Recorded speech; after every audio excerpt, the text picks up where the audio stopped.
السلام علیکم ورحمۃ اللہ وبرکاتہ۔ محرم شریف کے مہینے میں جب امام علی مقام امام حسین رضی اللہ تعالی عنہ کی قربانیوں کا ذکر کیا جاتا ہے اور میدان کربلا میں ان پر ڈھائے جانے والے ظلم و ستم کی بات کی جاتی ہے تو ایک سوال ذہن میں آتا ہے کہ حضرت ابراہیم علیہ السلام کو جب اللہ تبارک تعالیٰ نے آگ میں ڈالا تو ساتھ ہی مدد بھی پہنچائی اور آگ کو حکم دیا گیا کہ یا نار کونی بردم و سلامن علی ابراہیم، کہ اے آگ ابراہیم پر ٹھنڈی ہو جا۔ مشکل وقت میں حضرت ابراہیم علیہ السلام کے لیے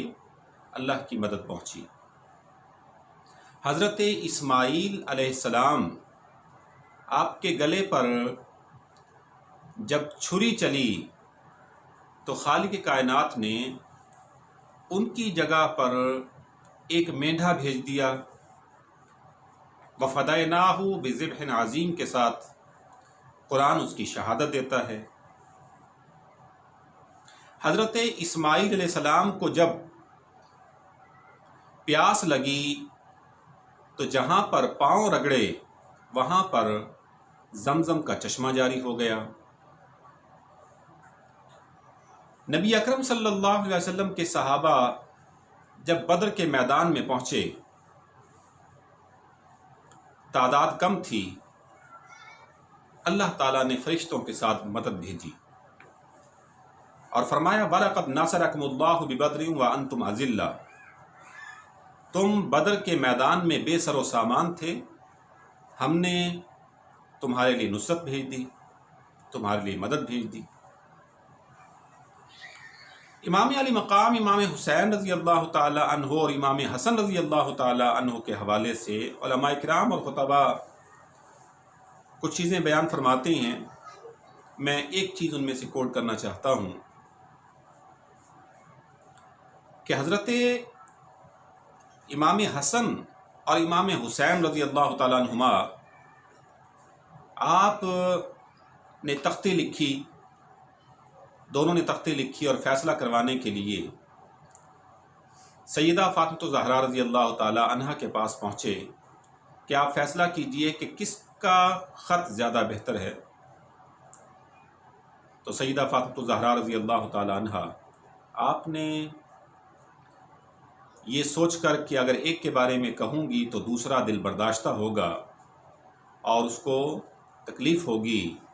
دکھ ہوگا، حضرت علی کرم اللہ وجہہ الکریم کے پاس ان کو بھیج دیا گیا۔ حضرت علی کرم اللہ وجہہ الکریم نے نبی اسلام کے پاس ان کو بھیج دیا۔ نبی اکرم صلی اللہ علیہ وسلم آپ نے ایک سیب لیا اور کہا جس کی تختی پر یہ آ پڑے گا اسی کا خط زیادہ بہتر ہوگا۔ چنانچہ ہوا میں اس سیب کو لہرایا گیا اور ہوا یہ کہ ہوا میں وہ دو ٹکڑے ہو جاتا ہے اور آدھا حصہ ایک تختی پر اور آدھا حصہ دوسری تختی پر جا پڑتا ہے۔ میں اس روایت کی صحت کے حوالے سے گفتگو نہیں کرنا چاہتا، لیکن بہرحال آپ نے یہ خطباء سے علماء سے یہ چیز سنی ہے۔ اب اس مقام پر نبی اکرم صلی اللہ علیہ وسلم اور حسنین کریمین حیران تھے کہ یہ کیا ہوا، تو خالق کائنات کی طرف سے یہ پیغام دیا گیا کہ جن شہزادوں کی دل آزاری فاطمہ الزہرا کو گوارا نہیں ہے، علی کرم اللہ وجہہ الکریم کو گوارا نہیں ہے، اور اے محمد صلی اللہ علیہ وسلم آپ کو گوارا نہیں ہے، تو اللہ تبارک تعالیٰ کو بھی ان میں سے کسی ایک کی دل آزاری گوارا نہیں ہے۔ چنانچہ حکم دیا اور سیب دو ٹکڑے ہو گئے۔ میں نے آپ کے سامنے اتنی ساری مثالیں پیش کی ہیں کہ جس مقام پر اللہ کے پیاروں کو مدد کی ضرورت ہوئی تو ان مقامات پر اللہ کی مدد پہنچی، اور حسنین کریمین کا معاملہ بھی یہ کہ اللہ تبارک تعالیٰ ان کی مدد فرماتا ہے، ان میں سے کسی ایک کا دل دکھنا یہ گوارا نہیں کرتا ہے، تو سوال یہ ہے کہ کربلا کی سرزمین پر جب ان کو پیاسا رلایا گیا، جب ان کو بھوکا پیاسا رکھا گیا، بچے پیاس سے بلک رہے تھے، لاشیں بچھائی جا رہی تھیں، حضرت امام حسین رضی اللہ تعالی عنہ جن کے بارے میں میرے آقا نبی اکرم صلی اللہ علیہ وسلم یہ پیشین گوئی فرما چکے، یہ بشارت دے چکے کہ یہ جنتی جوانوں کے سردار ہیں، اور جن کو اپنا جز قرار دیا، جب کربلا کی سرزمین پر ان کو مدد کی ضرورت تھی تو ان کے لیے مدد کیوں نہ پہنچی؟ یہ سوال بہت اہم ہے، لیکن اس کا جواب دو طریقے سے عرض کرتا ہوں، ایک بطریق اقرار اور ایک بطریق انکار۔ اور پہلے میں بطریق انکار عرض کروں گا کہ ایسا نہیں ہے کہ امام عالی مقام کے لیے وہاں پر مدد نہ پہنچی ہو، ان کے لیے مدد پہنچی ہے۔ یہ کیسے ممکن ہے کہ اگر اللہ کی مدد نہ ہوتی تو وہ اس قدر صبر و تحمل کا مظاہرہ پیش نہیں کر سکتے تھے؟ یہ ان کو ہمت کس نے عطا فرمائی؟ یہ اللہ کی مدد ہی تھی کہ جوان علی اکبر کا لاشا سامنے تڑپتا ہے لیکن حوصلے پست نہیں ہوتے ہیں۔ 6 مہینے کا علی اصغر امام علی مقام کے ہاتھوں میں وہ تڑپ رہا ہے، بلک رہا ہے، لیکن امام علی مقام کا حوصلہ پست نہیں ہوتا۔ کون کہتا ہے کہ امام علی مقام کے لیے مدد نہیں پہنچی؟ یہ اللہ کی مدد ہی تھی کہ جس کی وجہ سے انہوں نے اس قدر ہمت کا مظاہرہ پیش کیا۔ اور دوسری بات یہ ہے کہ اللہ تبارک تعالیٰ کی، اگر آپ یہ سمجھتے ہیں کہ مدد نہیں پہنچی، یزیدی لشکر کو تباہ و برباد نہیں کیا گیا اور اہل بیت اطہار کو باقی نہ رکھا گیا ظاہری طور پر، ورنہ وہ تو ہمیشہ کے لیے باقی ہیں، مطلب یہ کہ ان کی شہادتیں نہ ہوتی، یزیدی لشکر تباہ و برباد ہوتا، اللہ کی طرف سے فرشتے آ جاتے، مدد پہنچتی، تو عرض کروں گا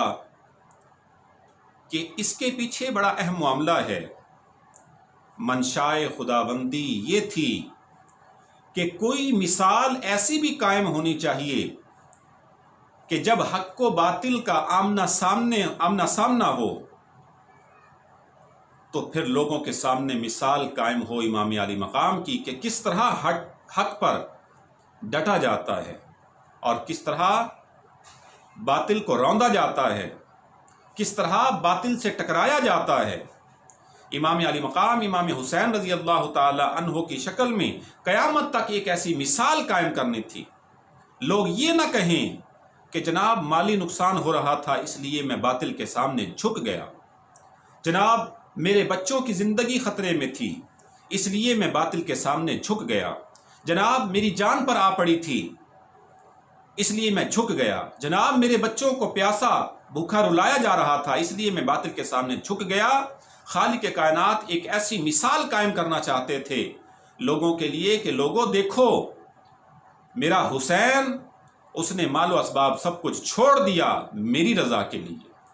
باطل کے سامنے جھکا نہیں، اس نے بچوں کی شہادتوں کو گوارا کر لیا، اپنی جوان اولاد، جوان بھائیوں کے لاشیں سامنے تڑپتے تھے، اس نے یہ گوارا کر لیا، ننھے بچے بچیاں پیاس سے بلکتی تھیں، روتے تھے، تڑپتے تھے، اس نے سب کچھ گوارا کیا، لیکن باطل کے سامنے جھکا نہیں ہے، حق پر ڈٹا رہا ہے۔ منشائے خداوندی یہ تھی کہ حسین پاک کی شکل میں ایک ایسی مثال قائم کر دی جائے کہ اس طرح سے حق پر جو ہے وہ قائم رہا جاتا ہے۔ تاریخ انسانیت میں آپ کو کوئی ایسی مثال نہیں ملے گی کہ اس طرح سے